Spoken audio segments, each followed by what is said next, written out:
Pelo sinal da Santa Cruz, livrai-nos Deus, nosso Senhor, dos nossos inimigos. Em nome do Pai, do Filho e do Espírito Santo. Amém. Meu Senhor e meu Deus, creio firmemente que estás aqui, que me vês, que me ouves. Adoro-te com profunda reverência. Peço-te perdão dos meus pecados e graça para fazer com fruto este tempo de oração. Minha Mãe Imaculada, São José, meu Pai e Senhor, meu anjo da guarda, intercedei por mim.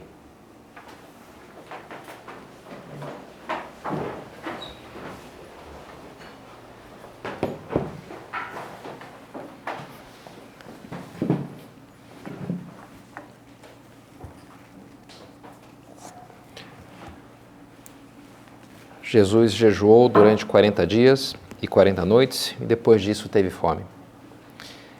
Existem muitas sensações, sentimentos. Um padre amigo meu estava fazendo uma lista, inclusive, todos os sentimentos e sensações, e já estava em 400, um número assim absurdo, né? Porque são muitas coisas. E nem sempre é fácil a gente explicar, né, o que a gente está sentindo. A gente sente coisas que parecem opostas.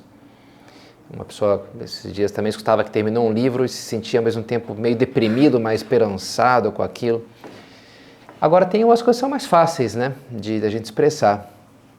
Sensações físicas, como frio, calor, e ainda que também isso pode se misturar um pouco. Mas uma sensação que a gente já nasce expressando com veemência é a fome. Talvez a primeira tarefa que o bebezinho tem que ser capaz de realizar é dizer: mãe, tô com fome, né? Mãe, resolve esse problema para mim. Já nasce berrando porque ele está experimentando aquilo, né? Mesmo os animais, os filhotinhos lá, dos passarinhos, né? Pedindo ali, né? Mãe, me dá alguma coisa aqui, porque é algo muito básico da nossa vida, muito inicial. E é interessante observar que a vida pública de Jesus começa também dessa maneira. Ele indo ao deserto, durante 40 dias e 40 noites jejuando, e ao final tendo fome. De alguma maneira, o nosso combate espiritual também começa por aí. Por enfrentar essa questão, por lidar de uma maneira espiritual, razoável, com todo esse nosso instinto da alimentação. É, inclusive, um dos 3 meios de quaresma tradicionais é justamente o jejum, que é o tema, então, da nossa meditação de hoje. Pretendo uma sobre o jejum, outra sobre a esmola, né? E, por último, a oração como remédio da vaidade. O jejum seria, então, o remédio para a concupiscência da carne, para o vício fundamental da gula, essa tendência ao prazer, que às vezes se torna desordenada e nos pode fazer bastante mal. E por isso a Igreja nos propõe na Quaresma como remédio o jejum, que é quase que a definição, né? A Quaresma são imitar aqueles 40 dias nos quais Jesus, sobretudo, jejuou. Então, isso que ele fez, de alguma maneira, a gente tem também que entrar por aí. E é um tema até bastante, eu diria, em pauta, enfim, sempre, né? Mas talvez nos nossos tempos, toda essa questão da alimentação é uma questão muito presente de como resolver esse assunto de uma maneira mais ou menos inteligente e saudável. Os tempos que a gente vive, curiosamente, sempre no mundo há fome, há pessoas que passam carência, né, de comida, mas parece que hoje é o maior número de pessoas que morrem pelo excesso de comida do que pela carência, pelo excesso, pelas desordens que vem na alimentação. Gera mais problemas e mais consequências, inclusive fatais, do que pessoas que de fato morrem por não ter o que comer, contrariamente às previsões malthusianas que diziam que ia acabar a comida e é porque ia ter muita gente demais. E essas estatísticas, fui atrás de alguma aí, que isso, a obesidade não para de crescer, por mais que haja um claro esforço social para combatê-la. No Brasil, estatísticas aí do Ministério da Saúde, em 2006 eram 12% da população, 2018 já era 20%, quase 20%, ou seja, 1 a cada 5 pessoas. E o excesso de peso, de uma maneira mais geral, já é mais de 50%, né? Mais da metade da população, a maioria tem no Brasil hoje excesso de peso, por mais que haja inclusive crescido o consumo de frutas e verduras e o número de atividade física também cresceu. Mas, no entanto, esses problemas têm aumentado também. Ou seja, só para dar um número assim, para a gente ver como é uma questão que, por mais que seja bastante alastrado e haja todo um esforço social de combater, de melhorar isso, não é uma coisa tão simples assim de lidar e de resolver. E que exige um esforço, e exige também um esforço, a gente poderia dizer, espiritual. É mais também uma questão de saúde física, ou de saúde pública, como a gente queira colocar, mas, além disso, é uma questão espiritual, muito presente nos diversos caminhos, nas várias religiões, inclusive. Essa convicção do valor do jejum, da importância de combater essa desordem. Entre os 7 pecados capitais está ali a gula, e é o primeiro deles, indicando que corresponde a um instinto muito básico, esse instinto, né, da alimentação, essa busca nossa dessa coisa tão importante que é ter energia para viver, né? E é uma desordem que se pode dar de muitas maneiras diferentes. Tipicamente, São Tomás de Aquino enumera essas 4, né?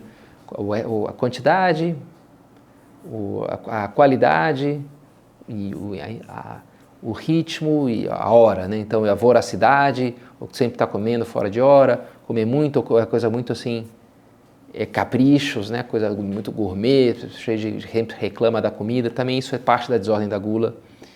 E, portanto, não é só uma questão de, bem, sei lá, né? Se eu estou magra, então está tudo resolvido. Vários mecanismos do nosso organismo que podem confundir isso bastante. Então, vários santos que eram meio gordinhos mesmo, o próprio São José Maria, quando sofria de diabetes, pois ele foi curado daquilo, mas, né, durante muitos anos, e vários, São Tomás de Aquino, por exemplo. Então é uma questão que tem a sua complexidade, mas que ao mesmo tempo é importante que a gente ataque isso daí, tenha isso presente, e agora especialmente na Quaresma. Muitas vezes a conversão começa por aí. Por exemplo, no Antigo Testamento, anteontem no Evangelho, Jesus citava os ninivitas que se converteram com a pregação de Jonas. E, como vários outros casos, como é que foi o sinal da conversão deles? Que começaram, então, a jejuar. Não, eu quero me converter, então vou abraçar o jejum. E a gente vê, né, no budismo, islamismo, hinduísmo, todos propõem essa ideia de que para a pessoa crescer espiritualmente, de alguma maneira ela precisa passar por aí, precisa fazer algo de jejum, precisa se privar de alguma maneira da alimentação. Um padre da igreja, São João Cassiano, diz: a nossa batalha inicial deve ser por ganhar controle do nosso estômago e conseguir submeter assim o nosso corpo. Submeter o meu corpo, que a alma mande no meu corpo, controlando o meu estômago, minha vontade, essa é a minha inclinação pelo comer. Diz ele, a comida deve ser consumida para sustentar a vida, mas não para nos escravizar pelos impulsos do desejo. Me escravizar, me sentir quando a alma está a serviço do corpo e não vice-versa, há essa desordem. Por isso eu tenho que controlar esse instinto. Ok, eu quero, mas não é a hora, eu gostaria, mas não me convém pegar mais esse pedaço ou comer isso aqui agora, se não é a hora ainda, né? E esse santo, como vários outros, indicam as consequências desse pecado. Porque, a princípio, é verdade que não é o mais grave dos pecados, o pecado da gula. Não consigo pensar um pecado mortal de gula. Tentei pensar, sei lá, você comer um boi, você pequei mortalmente por gula. Sei lá, é muito estranho, né? Agora, por exemplo, né, também a moral cristã nos ensina que os pecados de luxúria, a matéria sempre é grave. Mexer com o instinto muito da formação da vida, o amor, né? E uma coisa está ligada à outra. Esse santo, por exemplo, diz: ninguém que esteja com o estômago cheio cheio consegue lutar espiritualmente contra o demônio da castidade. O demônio da luxúria, né? Não consegue. Se eu estou ali muito imbuído, embutido com essas coisas e muito envolvido, entregue, pois o meu corpo está dominando. E que ele domine em outros âmbitos, como a preguiça, é só um passo, né? A gente precisa controlar essa parte mais animal que nós temos.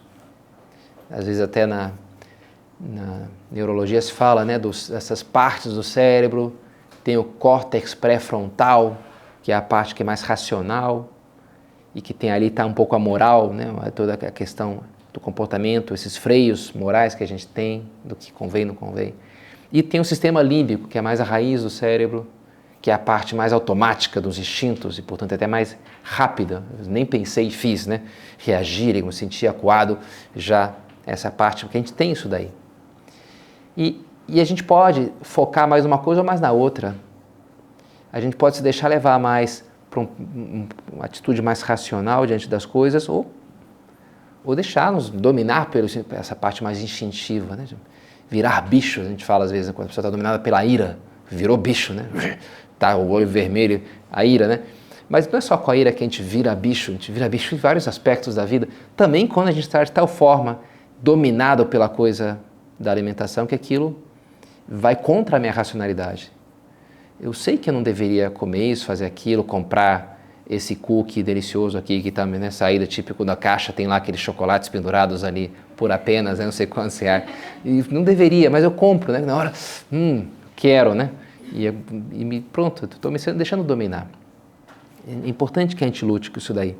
Interessante a biografia de Santa Teresinha, uma hora dizia que ela tinha até vergonha de comer na frente dos outros. Uma coisa engraçada, né? É típico encontro social, né? Para comer, para almoçar, para lanchar. Mas tem algo de fato, né? De animal nisso. Né? A pessoa se sentir meio... Está ingerindo ali umas coisas, né? Pelo tubo alimentar. Uma coisa meio matéria. Eu não sou matéria, eu sou alma. Um pouco assim, talvez tivesse essa convicção de trás daquilo, né? Isso aqui não é o que eu sou. Enfim, claro, não tem nenhum problema, né? Não é nada de feio em alimentar-se e fazê-lo junto com outras pessoas. Mas é interessante ter presente o risco da nossa alma, a nossa consciência ser um pouco sequestrada pelo nosso instinto. E a gente não pode permitir que isso aconteça, né? Eu tenho que estar no domínio da minha vida, das minhas decisões. São Paulo escreve aos Filipenses: há muitos por aí, de quem repetidas vezes vos tenho falado e agora digo chorando, que se portam como inimigos da cruz de Cristo, cujo destino é a perdição, cujo Deus é o ventre, a barriga, né? Seu Deus é a barriga. Para quem a própria ignomínia é a causa de envaidecimento, isso tem prazer no que é terreno. Nós, porém, somos cidadãos dos céus. Vocês não são assim, como está dizendo São Paulo, né? Vocês são filhos de Deus. Vocês vivem num outro plano, num plano espiritual. Vocês estão abertos às realidades mais nobres e profundas da vida. Não são inimigos da cruz de Cristo, tudo que custa fora, né? O hedonista. E, portanto, acaba sendo escravos disso. Deus acaba sendo a alimentação. Claro, né? O que significa isso? Significa que a pessoa vai colocar ali um hambúrguer na sala e vai se adorar e vai ajoelhar 3 vezes e beijar o chão diante do chocolate ou do que a gente quiser, né? Não, mas todo pecado tem algo de idolatria, de colocar algo no lugar mais importante. Bagunçar essa hierarquia de valores, que importa mais, que importa menos. A ira, a gente já citou, tem algo disso, né? Importa que estabelecer a justiça, a minha honra, e quem sabe eu vou passar por cima de coisas que são mais importantes do que isso, sei lá, como a relação com o meu pai, não sei, né? Com uma irmã, com uma amiga que é muito importante para mim. Essa desordem do que importa mais, o que importa menos. E quando eu deixo que essa desordem alimentar vá se enraizando em mim, o meu horizonte vai ficando preso a esse mundo, às coisas materiais. E as coisas espirituais e Deus vai ficando cada vez mais distante, né? E quando a pessoa está realmente dominada pelo instinto, a gente tem essa atitude, bem, isso aqui que eu quero e o resto que se exploda. Eu sei que não deveria, né? Comprar esse negócio, comer mais um pedaço, mas agora que eu quero isso aqui e acabou. Isso é o mais importante para mim. O resto do mundo não estou nem aí. Tem algo disso, sabe? Dessa coisa assim, radical, de uma quase idolatria. Isso aqui é o meu Deus. Isso aqui é o mais importante. Recentemente vi num filme desses de guerra, uma hora o soldado lá fala para o outro, olha, essa é a missão, você tem que assumir essa missão, a missão é Deus, fala assim para ele. Aqui qualquer coisa está em função disso. No fundo ele está dizendo isso, né? Deus, tudo o resto foi dado por acréscimo de Jesus, né? Buscar primeiro o reino de Deus, todo o resto vai estar em função disso. Claro, isso vale para Deus, mas não vale, sei lá, para o meu prazer, para o meu dinheiro, para a minha fama, para a opinião que os outros têm de mim. Mas pode ser o que na prática eu vivo. O que eu quero é isso daqui. O resto, se isso aqui vai fazer mal, se eu vou dinheiro, vou me endividar, não interessa. Agora isso aqui é Deus. Aquilo assume um lugar. Tudo está em função daquilo. Dá para um pouco pegar, né? Aí, como aquilo tem algo de idolatria. E é claro, na medida que eu me deixo levar por isso, de fato isso inclusive altera até a estrutura cerebral da gente. Ano passado, uma dica de uma de vocês, eu escutei esse livro Nação Dopamina, desses livros assim de uma médica psiquiatra americana, muito interessante, né? E ela fala, né, como as transformações que isso ocorre, e o fato, inclusive, hoje da gente estar numa sociedade, num mundo em que há muita dor, há quase uma pandemia de dor, ela atribui, olha, em grande parte, eu acredito, é pela busca desenfreada pelo prazer. Se descobriu no século passado que a parte do cérebro que processa o prazer e a parte que processa a dor são duas partes vizinhas, paralelas, e entre elas há um certo balanço. Então, assim como se você olha muito para uma cor, você fecha o olho e você vê a cor oposta, ou você vê ali está claro, você fecha o olho ali está escuro e o resto está claro, gera uma oposição. Também quando você experimenta a dor, esse mecanismo tende a que a gente experimente depois o prazer, e vice-versa. E na medida, ela diz assim, a ciência nos ensina que todo prazer, portanto, tem o seu preço. E a dor que o segue é mais longa e mais intensa que o prazer que lhe deu origem. Então, tem essa reação, esse rebote. E além do mais, com a exposição prolongada e repetida a estímulos prazerosos, nossa capacidade de tolerar a dor diminui. E o gatilho para experimentar prazer fica cada vez mais distante, cada vez mais alto.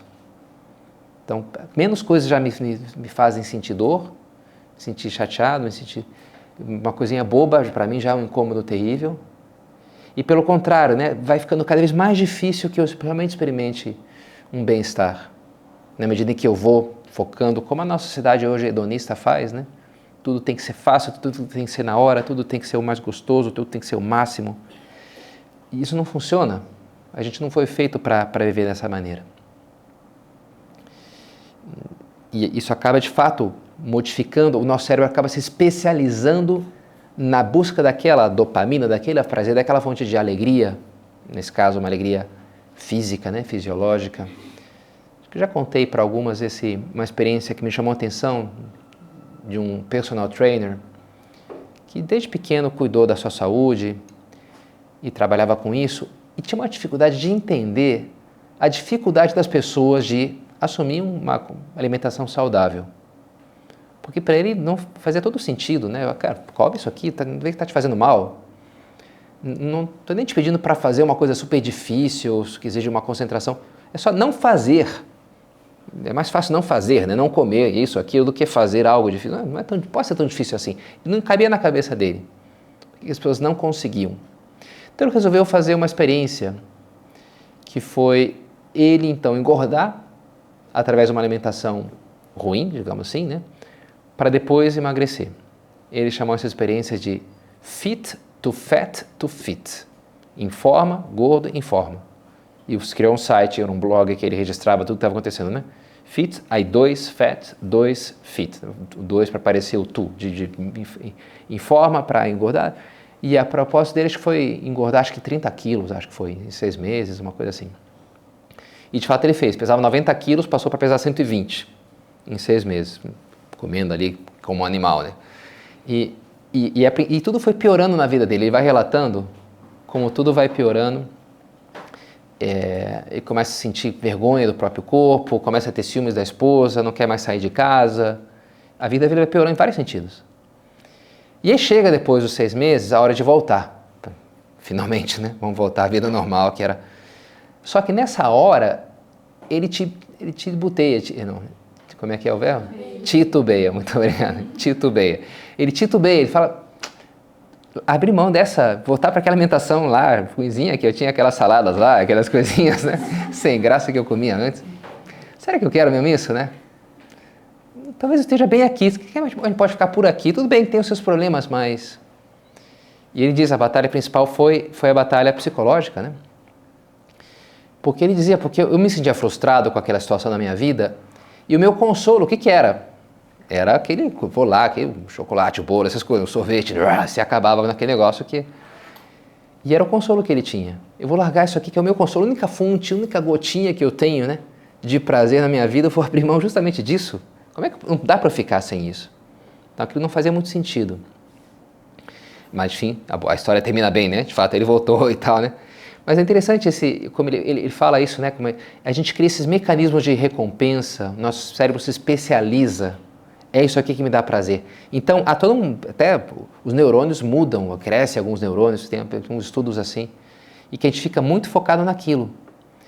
A gente fala, né? Poxa, típico gordinho feliz, né? O gordinho mais feliz, né? Legal, né? De fato, né? Assim, talvez feliz quando está na mesa, né? Talvez feliz quando está assim, porque ali ele está tendo a recompensa que o cérebro dele está preparado para obter. E de fato, ele tem um pico de dopamina, né? Quando a gente, sei lá, quem fala comida fala drogas, fala pornografia, fala, não sei, né, que os outros vejam ali uma postagem que eu coloquei, me dá uma dopamina ali, porque isso aqui é o meu foco, né? A gente se especializa numa fonte e aquilo então nos dá. Só que quando eu estou viciado numa dessas coisas, o que acontece? O nível basal de dopamina desce, abaixo do normal.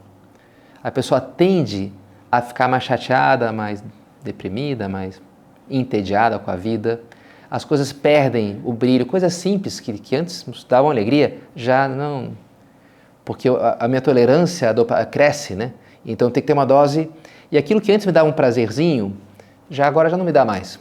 A escritora desse livro, ela diz que a droga dela foi livros românticos. E ela sobretudo ficou fisgada pelo Crepúsculo, a série Crepúsculo, eu não li, mas os vampiros lá, adolescentes, né? Uma coisa assim, né?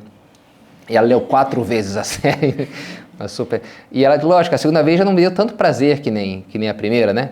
E aí depois foi para outras coisas, e outros monstros e tal, né? E terminou lendo esses livros quase pornográficos, né? Para não dizer que são propriamente pornográficos que se vende hoje E terminou. E é claro, aquilo cada vez tinha que ser uma dose mais forte. Em geral é assim. Ainda bem que não foi cocaína no caso dela, né? Foi um livro. Mas ela dizia, aquilo que sempre me deu muito prazer desde a minha adolescência, que era isso, a literatura começou a ser um negócio chato, né, para mim. Eu não encontrava mais alegria naquilo. E tinha que ser um negócio mais esquisito e mais, né, para mexer comigo, né. Engraçado, né, como ela fala, e de fato, se isso acontece com os livros, acontece também com a comida, com tantas outras coisas. E qual que é a solução? Tem solução para isso? Ela diz, tem. Qual que é? O jejum. Olha só, engraçado, né? Como a ciência evolui e volta, né? Porque já o cristianismo ensina, enfim, não só o cristianismo, né? Já há 2000 anos, não é verdade? A importância, né? Para você se libertar dessa escravidão do prazer é te negar no prazer. É o que faz esse cara lá da experiência Fit to Fat to Fit, voltou ao normal o cérebro dele, digamos assim, né? Depois ele voltou a encontrar alegria em outras coisas que não fosse o donuts, né? Ou sei lá, né? As coisas os milkshakes lá que ele tomava, né? E várias pequenas coisas da vida. Se você aguenta, tem que aguentar, né? O jejum ali, porque no primeiro momento, de fato, vai embora a nossa alegria. E aí demora até a pessoa reajustar as coisas. Ela fala restaurar a homeostase, que é esse equilíbrio nessa balança prazer-dor, que é preciso restaurada, e para isso o caminho é a privação, o jejum. E a pessoa então volta para essa paz interior e para essa abertura para os outros. A pessoa muito focada, viciada, ela é egoísta, né? É egoísta. O jejum, portanto, nos abre para Deus, para a realidade espiritual e para os outros, para os demais. Santo Tomás de Aquino, já voltando para um plano mais, deixando a parte neurológica, sei lá, né? Um plano mais espiritual, Santo Tomás diz que há 3 razões pela conveniência do jejum. Reprimir a concupiscência da carne, facilitar que a mente se eleve às coisas do céu e fazer penitência pelos nossos pecados. Se eu me deixei levar para uma coisa ruim, bem, isso de alguma maneira recupera, né? A penitência, reprime a concupiscência da carne, é muito acesa, eu domino aqui a situação, não sou deixando dominar pela concupiscência da carne, pelo prazer que me sequestra e me leva onde eu não queria ir. E facilitar que a mente se eleve às coisas do céu, que eu reze, que eu pense em coisas maiores. Bonito ver os frutos. Tenho acompanhado várias de vocês que vieram me falar, olha, Quaresma me propus aquilo. É lógico, né? Nesses anos, a gente vai vendo. Tem vários anos que eu acompanho, rapazes sobretudo, que entraram num programa de uma super quaresma que inventaram lá nos Estados Unidos, chamado Êxodos 90. Em alguma paróquia, não sei quem que inventou esse negócio. Mas faz uns 5 anos, os rapazes vieram, Padre Pedro, a gente quer fazer o Êxodos 90. O que é isso? Não, é um programa super ascético e tal. E a gente precisa de um diretor espiritual. Você topa? Beleza, topei, né? E desde lá, todo ano alguém me pede, né? Um ano só vê alguma menina. Em geral, são mais os rapazes que compram esse negócio. E é bem puxado. 90 dias antes da Páscoa, começa já lá em janeiro, né? Termina o tempo do Natal, às vezes nem isso, né? Já começa a ver o êxodo dos 90. E que eles ficam sem doce, sem álcool, para alguns rapazes essa é a coisa mais grave, né? Sem beber cerveja, sem banho frio todo dia, não pode ver televisão, assistir jogo de futebol, nem assistir filme, nem escutar música, é praticamente assim, bebida doce, refrigerante, um negócio assim, super. Tem essas práticas ascéticas todas, além de vida de oração, a comunidade lá que eles compartilham. É um programa interessante. É bem puxado isso sim. Um percentual de quebra razoavelmente alto, assim. Fica uma semana, putz, negócio de banho frio todo dia, não consigo, né? Então o cara já vai embora, né? Enfim, mas foi interessante observar alguns rapazes que perseveraram no empenho e olha, alguns cresceram muito com aquilo. Às vezes algum que era um pouco mais assim, sei lá, mole, mais fraco, às vezes tem uma pessoa um pouco mais assim de caráter, tentei, não consegui. Não, o cara ganha força de vontade, ganha solidez interior, dá muitos frutos bons, sabe? Puxar-se, assim, dizer não para o próprio corpo, é muito fecundo espiritualmente. Diz Santo Agostinho, o jejum purifica a alma, eleva o espírito, submete a carne ao espírito, dá ao coração contrição e humildade, dissipa as trevas da concupiscência, aplaca os ardores do prazer e acende a luz da castidade. Enfim, toda uma receita impressionante, né? Os frutos que traz isso daí. E é verdade, né? Ajuda muito a gente, ele mesmo tinha que lutar com a questão da castidade, e ele dizia isso, né? Que como ele ajudou, portanto, o jejum. É assim. Como ver o jejum? Bem, em geral, um critério que dão os padres da igreja, não só para o jejum, mas para o controle da alimentação como um todo, é esse de não esperar, já está no nosso limite, né? Um pouco, já não aguento mais. Né? Uma vez um caso de família que a gente lembra de vez em quando, essas histórias de frases sem noção, com os primos meus da minha idade lá num restaurante não, na casa de um primo da minha mãe, e foi um jantar meio chiquezinho assim, né? Como é que a pessoa, família, mas um primo meu falou, depois de terminar ali o jantar, estou entupido, assim, típica frase fina, assim, de final de jantar, estou entupido, não aguenta mais nada, né? Olha, talvez não seja uma boa maneira de você dizer que estava bom a comida, né? Estou entupido.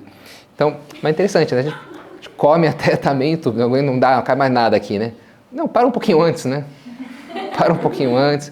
Eu poderia comer um pouquinho mais. Olha, tudo bem, quem sabe mesmo assim já é hora de parar, né? Não precisa esperar aqui. Quando talvez que eu passo é que já passou, né? Se eu espero sentir isso é porque demora até os sensores do estômago explicarem pro meu cérebro, cara, já tá bom, para com esse negócio aí. Então tem que parar um pouquinho antes, né? Tem que parar um pouquinho antes. Já os padres da igreja dão esse critério. A igreja também nos pede o jejum canônico, na quarta-feira de cinza, sexta-feira santa, sexta-feira da paixão, de fazer uma refeição normal e outras duas que juntas quase não dão uma refeição também. A abstinência, que a igreja nos coloca para toda sexta-feira do ano, que também pode substituir no Brasil por várias outras coisas, né? A gente pode também substituir por qualquer outra coisa, mas às vezes é uma coisa concreta, vou comer normal, quantidade normal, não vai, digamos, afetar o meu rendimento, mas vou cortar isso daqui, vou cortar aquilo ali, vou ficar sem doce, sem chocolate, sem, não sei, né? Cortar alguma coisa, mais que a quantidade, um tipo de alimentação. E é muito bom que na quaresma a gente se coloque coisas assim. É bom também, dependendo, consultar, perguntar. Um padre falava de um senhor que voltou super empolgado do retiro, um senhor um pouco mais velho, e aí no domingo seguinte ele foi lá de jejum, foi lá para uma montanha, ia fazer essa oração lá, e aí teve um problema de hipoglicemia lá, desmaiou e tal, estava sem celular, assim, todo um rolo lá, porque ele se passou um pouquinho ali nas suas medidas do que ele era capaz de fazer. Então às vezes é bom perguntar, padre, quero passar 3 dias sem comer nada e tal. Olha, enfim, acho que em geral ninguém morre por isso, demora um pouco mais para até morrer. Mas quem sabe vai afetar, né, o teu humor, o teu trabalho. Quem sabe vão fazer uma outra coisa, né? Quem sabe vão para algum outro lado. Mas, enfim, vale a pena assim que a gente se propõe algo que nos custe um pouquinho. Essa abertura para o mais espiritual, para Deus. Um outro jejum que a igreja nos pede é o jejum eucarístico. Uma hora antes da missa, Não seria bom, né, chegar na missa lá com um chiclete ou algum negócio? Cara, não, vou me alimentar do corpo de Cristo, né, do pão vivo que dá vida. Tipo, antes era até desde a meia-noite do dia anterior que a pessoa não podia comer nada para poder participar da missa no dia seguinte e comungar, né? Na época de São José Maria, esse era o jejum eucarístico, enfim, talvez um pouco extremo, se a pessoa ia comungar no final do dia, né, ia ficar complicado. Mas é bonito, olha, poxa, Eucaristia, me abrir para um alimento menos assim, exuberante de sabor, mas mais refinado e portanto mais profundo, mais verdadeiro, mais que sacia, o pão que contém em si todo o deleite, se usa essa frase para falar da Eucaristia, né? A pessoa percebe a doçura do encontro com Deus, a doçura de receber o Senhor. A gente vê Nossa Senhora, ela totalmente voltada para os demais, por exemplo, em Caná, aquelas bodas, aquela festa de casamento, que era um momento assim pro israelita tirar a barriga da miséria, né? Porque juntava ali vários dias de festas, ali é quando tinha alguma carne, algum peixe, alguma coisa assim mais legal, né? E é interessante ver como Nossa Senhora é a primeira que se dá conta que vai acabar o vinho. Antes do mordomo, dos donos da festa. Por quê? Porque ela estava ali pendente, servindo as mesas, mais do que só preocupada consigo mesma. Aqui, pega um salgadinho para nossa mesa lá, ou esse brigadeiro está demais, traz ali para gente, vamos ficar com o melhor aqui para gente. Não, ela está servindo os outros, né? E por isso ela se dá conta antes e avisa e resolve e enfrenta aquele problema. Então, pedir a ela também que nos ajude a viver uma quaresma santa, sabendo exigir-nos do que precisamos nos exigir, para alcançar esses frutos tão saborosos que o Senhor quer nos dar nessas semanas.